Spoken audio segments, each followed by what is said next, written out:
మనతో పాటు ఈయన అక్షర సత్వం ఫోన్ లైన్ లో ఉన్నారు. సచిన్ గారు వినిపిస్తుందా? వినిపిస్తుందా? చెప్పండి సార్. సచిన్ గారు, ఏం జరుగుతుంది ఒంగోలులోని? సార్, మొట్టమొదట మన సప్తగిరి ప్రసాద్ గారు అన్నారు కదా, బాలినేని గారు అధికారంలోకి వచ్చిందారు, జాయిన్ అయ్యారు, ఆయన సంబంధం ఏంటంటున్నారు. జనసేన పార్టీలో ఎప్పుడు జాయిన్ అవ్వాలి, ఎప్పుడు తీసుకోవాలి, జనసేన నాయకుడు ఏ నాయకుడికి పదవి ఇవ్వాలి, ఏ నాయకుడు మాట్లాడాలని నిర్ణయించడానికి తెలుగుదేశానికి సంబంధం ఏంటి? అంటే పవన్ కళ్యాణ్ గారు చేతకానోళ్ళు అనుకుంటున్నారా తెలుగుదేశం వాళ్ళు, లేదా చేతకానోళ్ళ కింద ముద్రేద్దాం అనుకుంటున్నారా?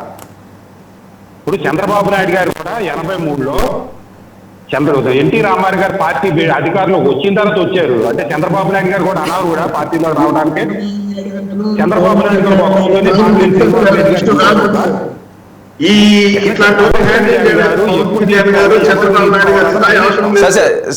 ప్రసాద్ గారు నేను ఇస్తాను, ఫోన్ లో ఉన్నారు కదా, ఆయన అర్థం కాదు, ఒక నిమిషం నేను ఇస్తాను. ప్రసాద్ గారు ఆగండి. మీరు తెలుగుదేశానికి ఏ విధంగా సంబంధం? పవన్ కళ్యాణ్ గారు ఎక్షన్ నిలబెడితే ఎక్స్కి సపోర్ట్ చేయాలి, మీరు వైన్ నిలబెడితే వైన్ సపోర్ట్ చేయాలి. లేదంటే అవసరం లేదు పవన్ కళ్యాణ్ గారు, మీ పొత్తు మాకు అవసరం లేదు, మాకు అధికారంలోకి వచ్చేసో మళ్ళీ ఎలక్షన్లోకి వచ్చి చూసుకుంటాం చెప్పేసి ఇడుకోండి. పవన్ కళ్యాణ్ గారికి రిస్ట్రిక్షన్ పెట్టడానికి తెలుగుదేశానికి సంబంధం ఏంటి? పొత్తుల గురించి మాట్లాడడానికి మీరు పోరాటం చేస్తే తెలుగుదేశం మీ పల్లకీలు మోయాల జీవితాలతోనే 158 రేషన్ డిపోలు ఇంకోటి ఏంటి రియాజ్ పదవే జనార్దన్ గారు ఇచ్చారా, పవన్ కళ్యాణ్ గారు ఇచ్చారా? అంటే రియాజ్ పదవి వేయించుకోలేని స్థామత కూడా పవన్ కళ్యాణ్ గారికి లేదా? అంటే పవన్ కళ్యాణ్ గారు చేతగానోడా? రియాజ్ పదవి రామచంద్ర జనార్దన్ గారు ఇస్తే తప్ప పవన్ కళ్యాణ్ గారు పదవి వేయించుకోలేడా? అంటే జనసేన ఏ విధంగా ముద్రేస్తున్నారు మీరు? బాలినేని శ్రీనివాసరెడ్డి గారు ఎటువంటి నాయకుడు అన్నా జనసేన నిర్ణయించుకుంటారు, మీకు సంబంధంలే. జనసేన పార్టీకి మీరు ఇచ్చిన వాటా ఇవ్వాల్సిందే. అది 10%, 5%, 13% అనేది ఇవ్వాల్సిందే. ఏది ఒక్క రేషన్ డిపోనా? 132 రేషన్ డిపోలు కాదు. ఇప్పుడు ప్రసాద్ గారు ఆయన అనేది ఏంటంటే 158 ఆయన కరెక్ట్ టాపిక్ లోనే ఉన్నారు. మీరు పూర్తిగా వినట్లేదు. నేను చెప్తాను వినండి. 158 రేషన్ షాపులు ఉంటే ఒకటే ఒకటి ఇచ్చారట అక్కడ జనసేనకు. అది కదా ఇప్పుడు ఇష్యూ అంతా. సరే ఓకే మీరు లైట్ తీసుకోండి సార్, అధిష్టానం చూసుకుంటారు. సరే ఓకే మీరు జనసేన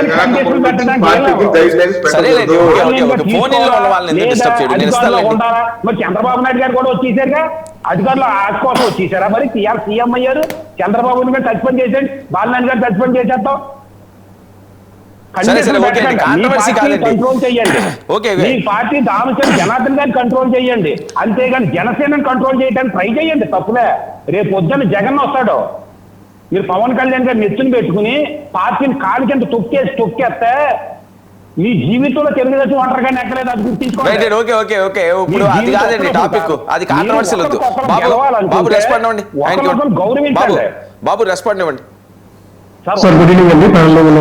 గౌరవించండి, మళ్ళీ అధికారులు రావడానికి ట్రై చేయండి. జనసేన కంట్రోల్ వెళ్ళడానికి మీరు ట్రై చేయకండి తెలుగుదేశం. సరే ఓకే బాబు రెస్పాండ్.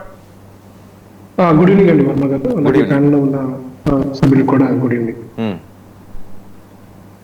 సార్, ఇప్పుడు బాలినేని గారు తనకు ఇష్యూ, అలాగే దామచంద్ర గారి ఇష్యూ మాట్లాడటానికి ఇక్కడ ప్యానెల్లో ఉన్న సప్తగిరి ప్రసాద్ గారు కానీ నేను కానీ మాట్లాడాల్సిన అవసరం కాదు. కాకపోతే బాలినేని గారు మాట్లాడిన కొన్ని మాటల్లో నేను కూడా కొంత ఏకీభవించాల్సి వస్తుంది. ఎందుకంటే మనకి పార్టీ అనేది ముఖ్యం. ఇప్పుడు ఎవరో నియోజకవర్గానికో, లేకపోతే ఒక స్టేట్ లో పవన్ కళ్యాణ్ గారికో, లేకపోతే కొంతమంది నాయకులకో గుర్తింపు, లేకపోతే ఒక గౌరవాన్ని ఇచ్చేసి మిగతా వాళ్ళకి సరిపడా గౌరవాన్ని ఇవ్వకపోతే అది నిజంగా కొంత తారతమ్యం ఉండడం అయితే నిజం, అది వాస్తవం. అది సప్తగిరి ప్రసాద్ గారు కానీ నేను కానీ దీన్ని కాదనడానికైతే లేదు. అయితే ఏంటంటే దీన్ని మనం పబ్లిక్ గా మాట్లాడుకొని, పబ్లిక్ గా ఒకరి మీద ఒకరు కామెంట్లు చేసుకొని కూటమి తాలూకా ఈ ఏదైతే లక్ష్యం ఉందో, అలాగైతే ఏదైతే ఈ మైత్రి ఉందో దీన్ని దెబ్బతీసి పక్కన ఉన్న వైసీపీ పార్టీకి అవకాశం ఇచ్చేవాళ్ళు అవుతున్నాం. కాబట్టి దీని మీద పార్టీ అధిష్టానం, మా జనసేన పార్టీ అధిష్టానం, బాలినేని శ్రీనివాసరెడ్డి గారు చాలా సీనియర్ పొలిటీషియన్, మాజీ మంత్రిగా చేశారు ఆయన. కాబట్టి ఆయన ఎందుకు మాట్లాడారు, ఎందుకు మాట్లాడాల్సి వచ్చింది, అక్కడ పరిస్థితులు ఏంటనేది మనకి పూర్తిగా అక్కడ అవగాహన ఉన్నది. కాబట్టి పార్టీ దాని మీద ఒక స్టాండ్ తీసుకొని మాట్లాడడం జరుగుతుంది. అలాగే టీడీపీ కూడా దామచర్లతో మాట్లాడి ఆయన ఎందుకు ఇలా మాట్లాడాల్సి వస్తుంది, పబ్లిక్ ఎందుకు రావాల్సి వస్తుంది. ఇప్పుడు పవన్ కళ్యాణ్ గారు బాలినేని శ్రీనివాసరెడ్డి గారిని గుర్తించి ఈ 2 జిల్లాల్లోనో లేకపోతే ఈ జిల్లాలోనో మీరు పార్టీని బలోపేతం చేయండి అని చెప్పి బాధ్యత చెప్పారు.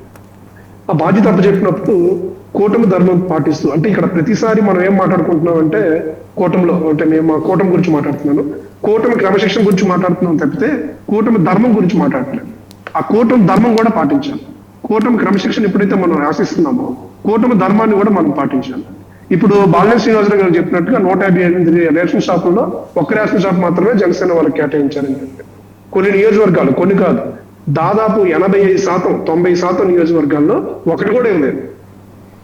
అయితే ఎప్పుడు కూడా మేము బయటకు వచ్చి మాట్లాడలేదు, ఎందుకంటే కూటమిలో ఉన్నాం కాబట్టి కొంత ఓర్పు సహనంతో భరించాలని చెప్పి, అంటే భరిస్తూ ఉంటున్నాం కదా అని చెప్పి ప్రతి ఒక్క విషయంలో కూడా ఇలా, అంటే కష్టపడిన కార్యకర్తలు మనం గుర్తించలేకపోతే, వాళ్ళకు ఒక అవకాశాన్ని మనం కల్పించకపోతే, అధికారంలో ఉండి కూడా ఇప్పుడు కార్యకర్త ఏం కోరుకుంటాడు సార్, ఆయన ఒక కార్యకర్త అనేవాడు కాయ కష్టం చేసుకొని పార్టీ కోసం, పార్టీని నమ్మి, పార్టీ జెండా మోసి ఎలక్షన్ క్యాంపెయినింగ్ లో కానీ ఎలక్షన్ కోసం కానీ మొత్తం తన శ్రమనంతా పెడతాడు. అలాంటి కార్యకర్తకి అధికారంలోకి వచ్చిన తర్వాత ఎక్కడైతే అవకాశం ఉందో అక్కడ మనం అవకాశం కల్పించలేకపోతే ఇంకా అక్కడ లీడర్ ఉండి అవకాశం ఏంది, అవసరం ఏముంది చెప్పండి, ఉపయోగం ఏంటి చెప్పండి. ఈరోజు జనసేన నాయకులు కొంతమంది బాధపడుతున్న బాధ అయితే వాస్తవం. కాకపోతే దీన్ని ఇంత పబ్లిక్ గా మాట్లాడుకొని మనలో మనం కంపు చేసుకోవడం అనేది దీన్ని నేనైతే అంగీకరించడం లేదు.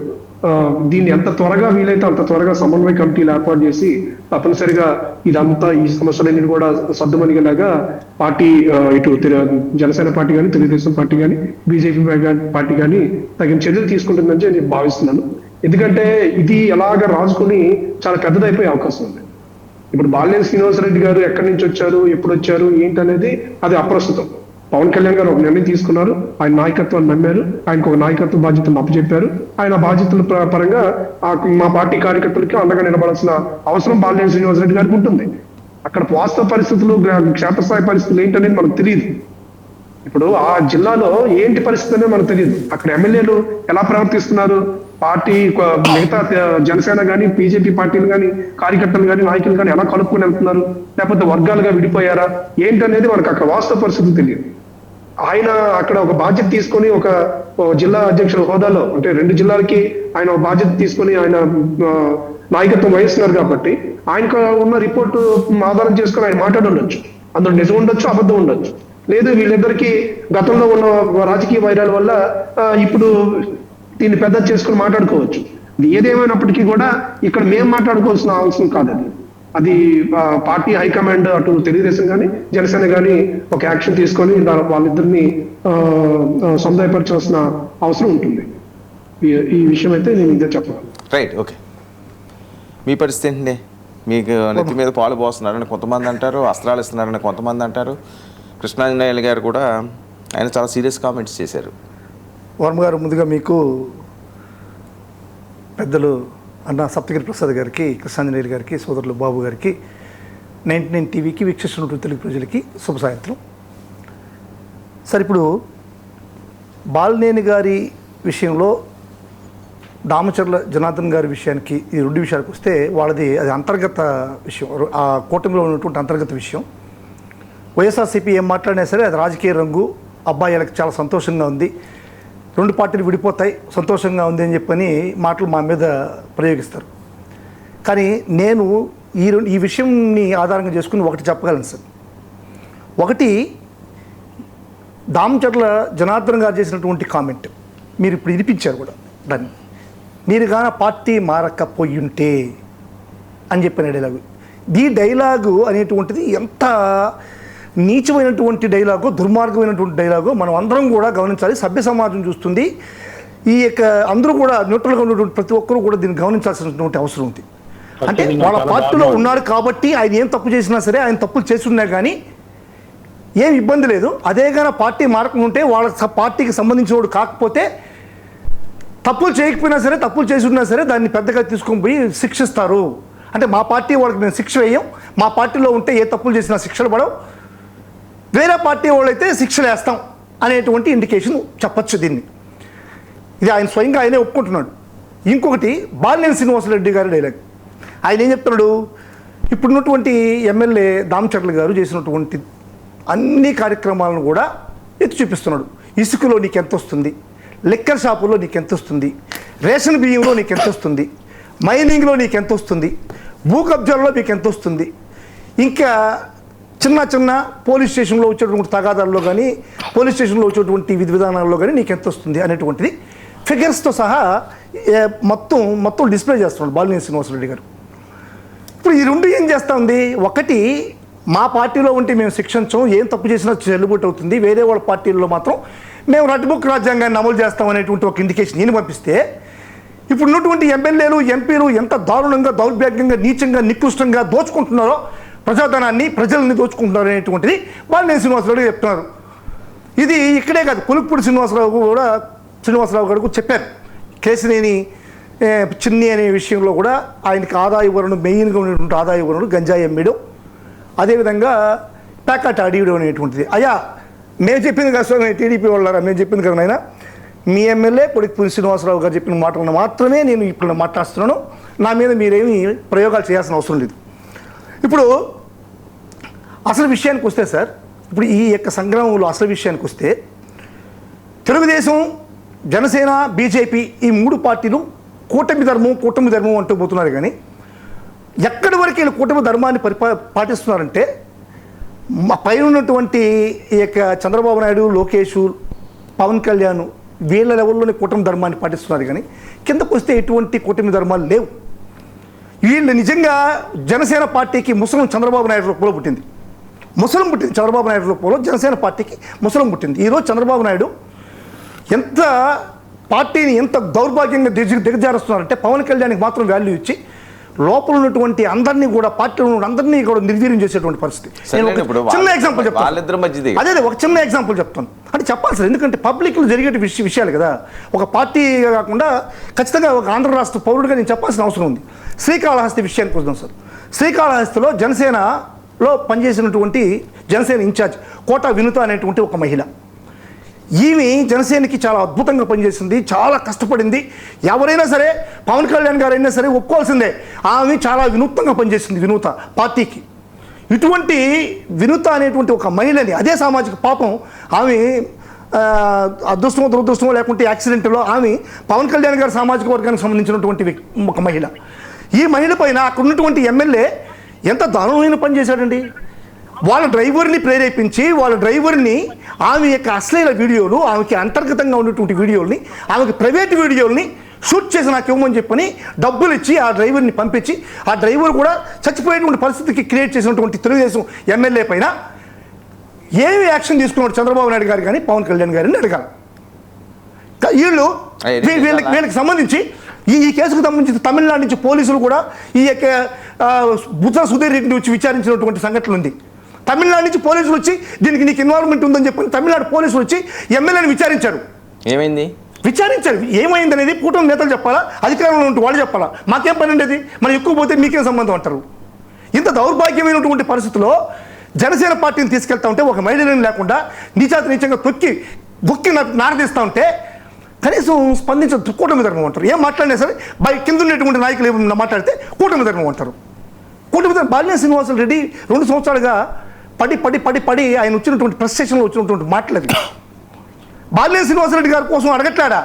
150 షాపులు ఉంటే మాకు ఒక షాప్ ఇచ్చారయ్యా, మాకు ఏ విధమైనటువంటి బెల్ట్ షాపులు లేవు, మాకు ఏ విధమైనటువంటి రేషన్ షాపులు లేవు, మా కార్యకర్తలకి ఈ రేషన్ బియ్యంలో ఎటువంటి అన్యాయాలు మీరు దయచేసి మీరు ఇవన్నీ కూడా మాకు ఇవ్వండి అని చెప్పి ప్రెస్ స్టేషన్లో వాళ్ళ కార్యకర్తల కోసం అడిగేటువంటి మాట. ఇటువంటివన్నీ కూడా జరుగుతూ ఉంటే మీరు ఇప్పుడు కూటమి ధర్మం అంటూ మీ లెవెల్లోనే ఆలోచించుకుంటున్నారు. సార్ ఒకటి చెప్తాను సార్, ఈ కూటమి ధర్మంలో ఇప్పుడు బాలినేని శ్రీనివాసరెడ్డి గారు కానీ లేకుంటే ఈ దామచర్ల జనార్దన్ కానీ ఏం చేస్తారు? ఇద్దరు వచ్చి చంద్రబాబు నాయుడు, పవన్ కళ్యాణ్ ఇద్దరు చేంజ్ చేస్తారు, వచ్చి కూర్చొని పెట్టుకొని ఏందా మీరు దోచుకుంటున్నారు ఈ స్టడీస్ అందరూ లేకుండా ప్రజలకు తెలియకుండా దోచుకోండి, మీకు ఇష్టం వచ్చినట్టు దోచుకోండి, అంతేగాని ఏందా ఇది మీరు కొట్టుకునేది అనేటువంటి సర్దుబాటు చేయాలి. రైట్ రైట్ ఈ సర్దుబాటు జరుగుతుంది ఫ్యూచర్లో, Okay. అంతే, తప్పదు.